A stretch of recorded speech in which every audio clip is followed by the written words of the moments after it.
যুদ্ধক্ষেত্রে পর্যন্ত সালাতুল খাউফের বিধান আল্লাহ তাআলা কোরআন নাজিল করেছেন। সালাতুল খাউফ হলো যুদ্ধ চলছে রণাঙ্গনে, সম্মুখ যুদ্ধ, একেবারে মুখোমুখি আক্রমণ। এই মুহূর্তে নামাজের ওয়াক্ত হয়ে গেছে, নামাজ পড়তে গেলে শত্রুপক্ষ আক্রমণ করে সব শেষ করে ফেলবে। ইসলামের নির্দেশ, কোরআনের নির্দেশ হলো যে তখন তোমরা নামাজে জামাতের সাথে ওই অবস্থাতেও নামাজ পড়বে, কিন্তু একদল জামাতে নামাজ পড়বে, আরেক দল শত্রুদের সাথে লড়াই করে আত্মরক্ষা করবে। একদল যারা ইমামের সাথে নামাজ পড়ছে তারা এক রাকাত নামাজ শেষ করে তারা চলে যাবে যুদ্ধে। যারা এতক্ষণ যুদ্ধ করছিল তারা এসে ইমামের পিছনে আবার দাঁড়িয়ে তারা এক রাকাত পড়বে, তারা তাদের এক রাকাত শেষ করে আবার চলে যাবে।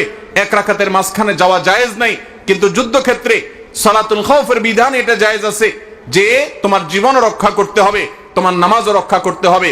ইমানদার কখনো কোনো যুক্তিতে নামাজ ছাড়ার মতো কোনো সুযোগ, কোনো পরিস্থিতি, কোনো অবস্থা ইমানদারের জীবনে থাকতে পারে না, কারণ নামাজের চাইতে গুরুত্বপূর্ণ কোনো বিধান ইসলামে আর